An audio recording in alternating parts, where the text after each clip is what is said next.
Hey everybody, this is Joey with the Penn-Reading Industrial Division, and I have my friend Johnny with me from Structure Quest Customs. Today we're going to show you how we are creating our curves for the layout, and this is a technique that has been done for many years. It's nothing new, but I know there are some videos out there, but we're going to show you here on this channel how we also do these curves. We are using code 100 Atlas track. You can use also any kind of code will work for this process. It can be a little time consuming, but once you have the first technique, once you have the technique down, then it goes a lot faster. So first thing you want to do, you get two pieces of your track here, whatever track you're working with. You will need these, I guess we call these like pliers, right? Yeah. These are really good for helping you move the rail, as well as placing in the rail joiners. You can use clips. Clips are good for cutting the track, but I do recommend you using a Dremel, which we'll be using here for this project. These are also great for clipping off the little plastic spikes that hold the rail in place. So we'll be using this for that very thing.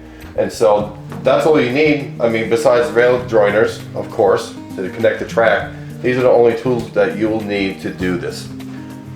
Okay, so the first step is, if you see here, you have these ties which are connected by these little plastic, whatever they are here, but you have a single, and then you have pairs going straight through.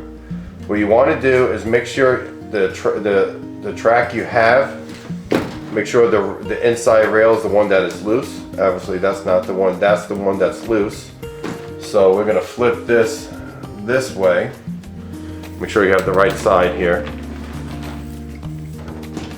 And then that one's loose, this one's loose, okay. So you flip it around, and there you go. So you want to make sure you have this one that's loose here. So what we're going to do is 5 pairs of ties are cut. So you got 1, 2, 3, 4, 5. And so where this little bracket is right here, we're going to cut. So this is a thing of just cutting 1, 2, 3, 4, 5.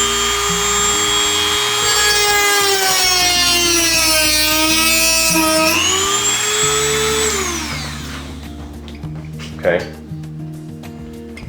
Now, your solid rail that's not loose is the one that you cut. The fun part of this whole thing is trying to get this little piece out. Now, sometimes it works, sometimes there it goes, right through.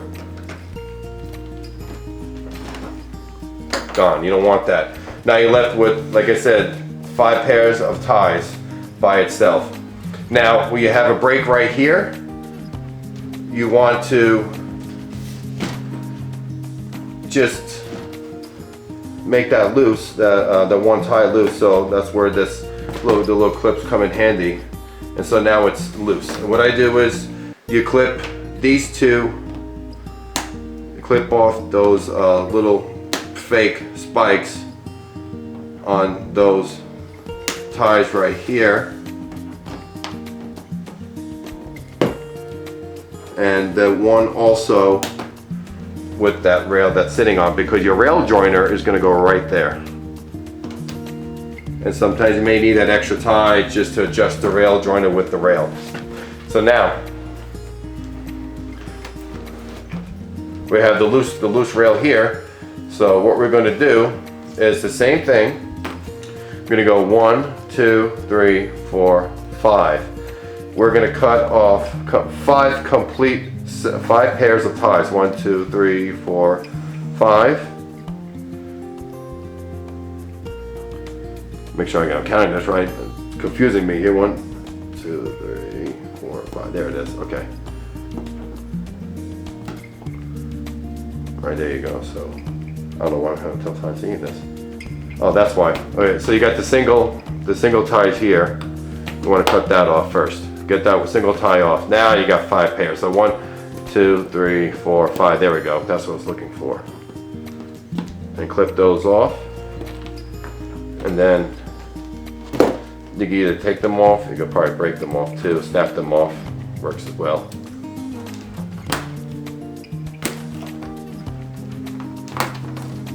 And you can save these if you want, throw them out if you need, it's all good. Okay, so now, as you can see here, we have one slot open and now we have a bunch of loose rail that's right here. Okay, so now you have this whole space without ties. What you're gonna do is this loose rail, you're gonna push it back 5 more pairs of ties. So 1, 2, 3, 4, 5. Okay, move it up just a little more into there.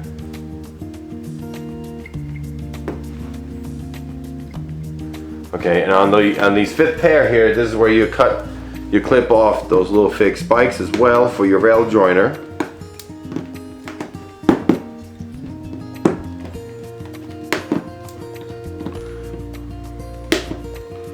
And I do the next one on the rail.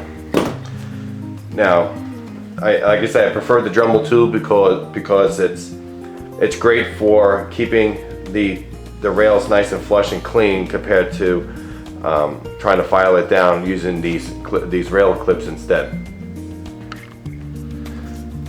All right, so after you get your rail joiners in on these ends right here, like I said, we shove back that rail 5 pairs of ties. So now the fun part is feeding these through, especially on the camera. That's always fun. Let's see here, try to do it. All right. And what's good about the Code 100, it's really flexible, easy to use. As you can see, it goes in fairly quick. Let's see here. And then leave this here the way it is, and you want to move this loose rail over. And this is why these pliers are so great.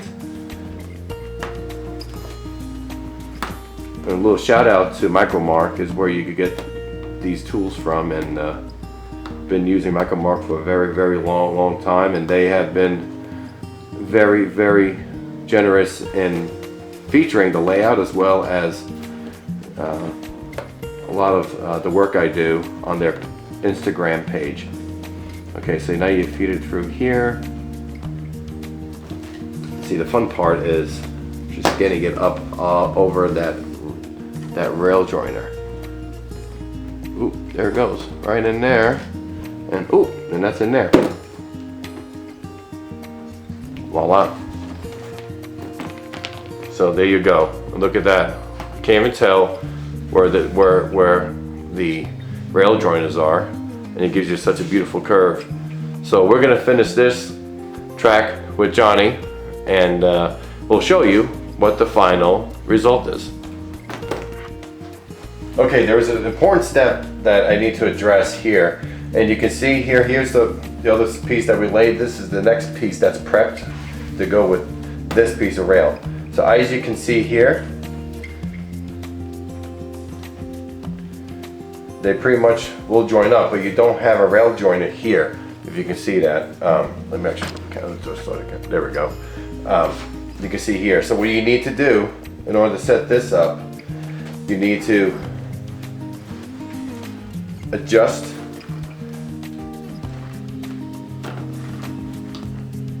to where your 5 pieces, so this tie right here matches over the other tie. That's how you measure your rail. Do that right here. And the reason why you have a nice loose piece is you can adjust that loose piece, and if you have rail that's any extra rail on the edges, you could cut it off later on once you start your straightaways. So just right here. Okay, there's my cut.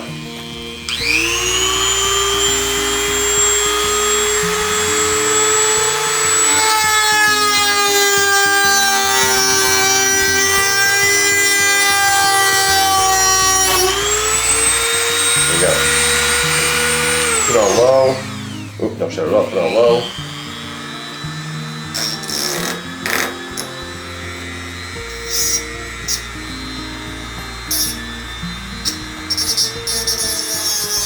Clean up that rail. Boom. Now you're ready for the next piece. And so what you do is your piece is now ready, and now you just do the same process again. Cut into ties on this side, feed it through, and then you just keep doing it along all the way until you're done with your complete curve. All right, we got our curves done. Let's. You want to get on the other side? You gotta have to grab this from me, Johnny. Yeah. I'm moving. Now we've, basically put together enough track to, run 50 scale miles. Mile railroad. Probably would be.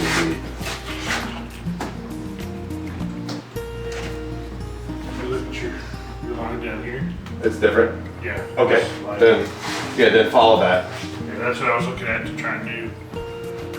And so the rail joint is made, like here, it just came out, but that's okay. You can always adjust your outside rail because it is the loose rail that you can maneuver and flex with.